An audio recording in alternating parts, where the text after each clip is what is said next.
Gautham Gambhir as a player 2 world cup finals பயங்கர ப்ரெஷரான match அவர் விளையாடி நமக்கு வின் பண்ணி கொடுத்தாரு. So as a player he is always a better person. Even I'm a fan to him. But as a coach அவர் எப்படி perform பண்ணிட்டு இருக்காருன்றது இங்க ரொம்ப பார்க்க வேண்டிய விஷயம். ஏன்னா அவருக்கு முன்னாடி ராகுல் டிராவிட் சரி, அதுக்கு முன்னாடி ரவி சாஸ்திரியும் சரி, கோச்ல வந்து ஒரு லெகசி ஒரு ஏற்படுத்தி கொடுத்துட்டு போயிட்டாங்க. ஸோ ரவி சாஸ்திரி டைம்ல பாத்தீங்கன்னா விராட் கோலி பயங்கர பீக்ல இருந்தாரு. டெஸ்ட் மேட்ச்லாம் அடிச்சுக்கவே முடியாது நம்மள. ஹோம்ல கன்ஃபார்ம் இன் 100%.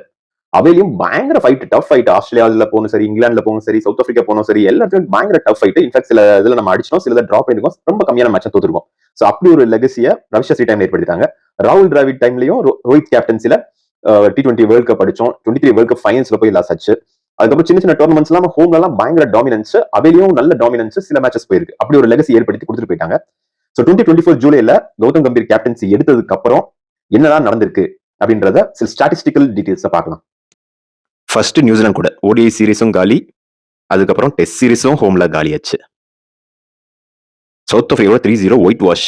அதுல பல ரெக்கார்டு வேற. 124 சேஸ் பண்ண முடியல.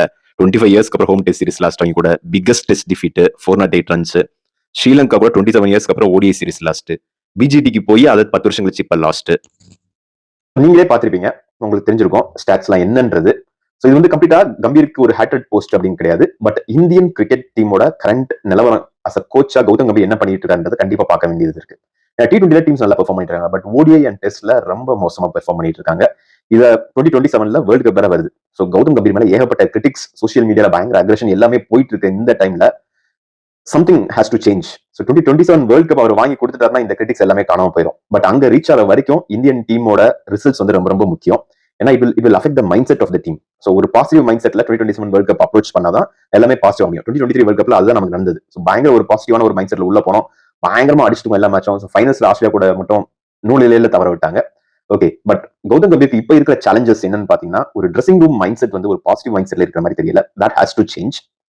அண்ட் பேட்டிங் ஆர்டர்ல ஒரு கன்ஃபியூஷன்ஸ் இருந்துட்டே இருக்கு. யாரு எந்த ஆர்டர்ல இறங்குவாங்கன்றது இப்போ வரைக்கும் ஒரு கன்ஃபியூஷன்ஸ் இருந்துட்டே இருக்கு. That is something which has to be fixed up right away. அதுக்கப்புறம் ஒரு Indian senior team and junior team ஒரு குவாலிட்டி மிக்ஸ் வந்து அந்த கம்பைன் ஃபைனல் 11ஸ்ல வந்து அது வந்து ஏற்படுத்தணும். அது வந்து ரொம்ப முக்கியமான விஷயம். மேன் மேனேஜ்மெண்ட், சிம்பிளா சொல்லணும்னா மேன் மேனேஜ்மெண்ட் கௌதம் கம்பீர் வந்து கண்டிப்பா பண்ணியே ஆகணும், ஃபோக்கஸ் பண்ணியே ஆகணும். ஸோ நீங்க உங்க கமெண்ட்ஸ் சொல்லுங்க. ஸோ இந்த இப்போ வரைக்கும் இங்க பார்த்துட்டு இருக்க ஸ்டாட்டிஸ்டிக்ஸ், கடந்த 1.5 வருஷமா கௌதம் கம்பீரோட கோச்சிங் ஸ்டைல்ஸ், இந்த பயங்கரமான ஒரு டிரான்சிஷன் டைமிங், எல்லாத்தையும் கன்சிடர் பண்ணி உங்க கமெண்ட்ஸ் நீங்க சொல்லுங்க. கௌதம் கம்பீர் கண்டினியூ பண்ணலாமா, ஆர் 2027 வேர்ல்டு கப்புக்கு முன்னாடி something really we need to revisit அப்படின்றத உங்க கமெண்ட்ஸ் சொல்லுங்க.